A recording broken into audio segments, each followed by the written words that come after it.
Hello friends, welcome back to my YouTube channel. तो friends, आप देख रहे हैं सपना बाबुल का विदाई। तो फ्रेंड्स, आप आगे देखेंगे कि आलेख आइसक्रीम पार्लर पे जाता है जॉब के लिए, और वहाँ पर आइसक्रीम पार्लर के ओनर से रिक्वेस्ट कर रहा है जॉब के लिए। और वहाँ पर दूसरा वेटर होता है, वो कहता है कि सर दे दीजिए ना, इसको बहुत ज़रूरत है इस जॉब की। तो फिर जब आलेख अपनी बेटी के नाम पे जॉब मांगता है तो वहाँ के ओनर उसे जॉब दे देते हैं। और रागिनी वहीं बैठी है, देख रही होती है। वो काफ़ी खुश होती है आलेख के जॉब करने पर।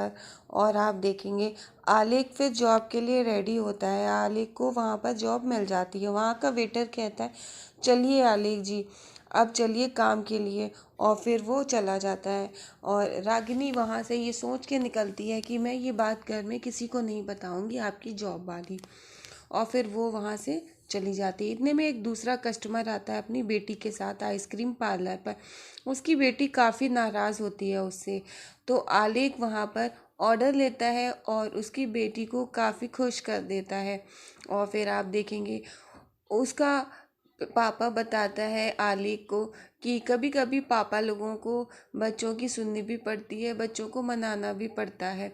और फिर आलेख जब आइसक्रीम लेके आता है तो काफ़ी फ़नी गेटअप में आता है। बच्ची काफ़ी खुश हो जाती है, उसके पापा भी। तो वहाँ पर आइसक्रीम पार्लर के ओनर भी होते हैं, तो वो देख रहे होते हैं। और जब आलेख को टिप मिलती है तो वो कहते हैं कि आपका वेटर बहुत अच्छा है। इधर आप देखेंगे वसुंधरा जी और साक्षी और रागिनी बैठे होते हैं। तो खुशी के स्कूल से फ़ोन आता है, साक्षी रिसीव करती है। और साक्षी को पता चलता है कि खुशी ने अपने स्कूल में एग्ज़ाम में चीटिंग की है और उसको प्रिंसिपल ने बुलाया होता है। इधर वसुंधरा जी को जब ये बात पता चलती है और रागिनी को, तो उनको बिलीव नहीं होता। रागिनी कहती है ऐसा नहीं हो सकता, मेरी खुशी कभी भी चीटिंग नहीं कर सकती है। लेकिन साक्षी कहती है कि प्रिंसिपल ने उसको रंगे हाथों पकड़ा है और उसने खुद एक्सेप्ट किया है कि वो चीटिंग कर रही थी। रागिनी फिर भी कहती है कि नहीं, ऐसा नहीं हो सकता, खुशी चीटिंग कर ही नहीं सकती। तो फिर साक्षी कहती है कि हमें खुशी को थोड़ा स्ट्रिक्टली समझाना पड़ेगा। रागिनी दीदी ने उसको इतना प्यार करके लाड़ प्यार में बिगाड़ दिया है, और हमको कुछ ना कुछ ऐसा करना पड़ेगा जिससे वो सुधर जाए। और फिर आप देखेंगे कि वसुंधरा जी से वो कहती है कि हमें स्कूल जाना होगा। और वहाँ पे आलेख आ जाता है उस समय। तो आलेख को जब पता चलता है कि खुशी ने चीटिंग की, उसे गुस्सा आता है। लेकिन रागिनी वो कहती है कि ऐसा नहीं हो सकता, हमारी खुशी चीटिंग नहीं कर सकती।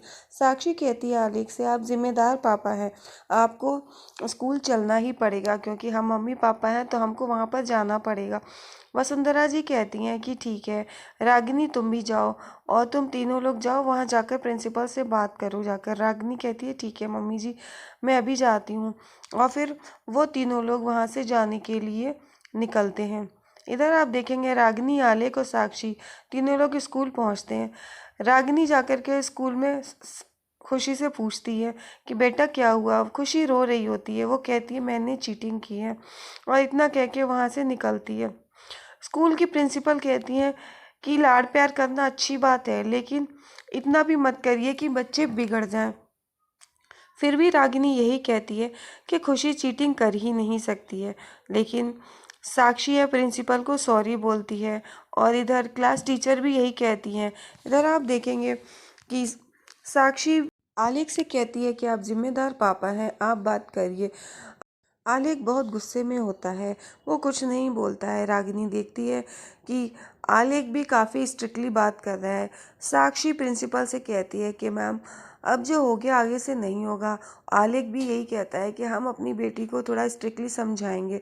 तो वो कहती हैं बिल्कुल, और इस पर थोड़ा सा ध्यान दीजिए। रागिनी खड़ी होती है चुपचाप। इधर आप देखेंगे साक्षी घर आ जाती है, और साक्षी वसुंधरा जी को बताती है कि खुशी ने चीटिंग की है, प्रिंसिपल ने खुद बताया है।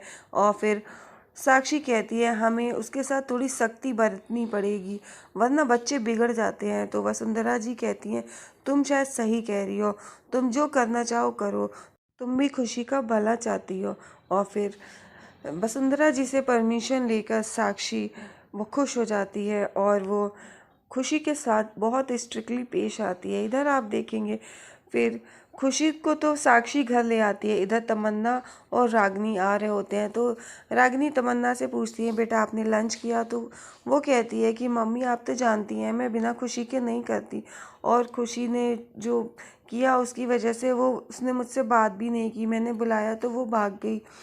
तो फिर रागनी पूछती है कि क्या हुआ था, तो वो बताती है कि मुझे पता नहीं, लेकिन खुशी बार बार पलट के पीछे देख रही थी और पीछे काव्य भैया बैठे थे। काव्य भैया पूरे दिन तो खेलते रहे, उन्होंने पढ़ाई भी नहीं की, और ऐसा भी हो सकता है कि काव्य भैया चीटिंग कर रहे हों।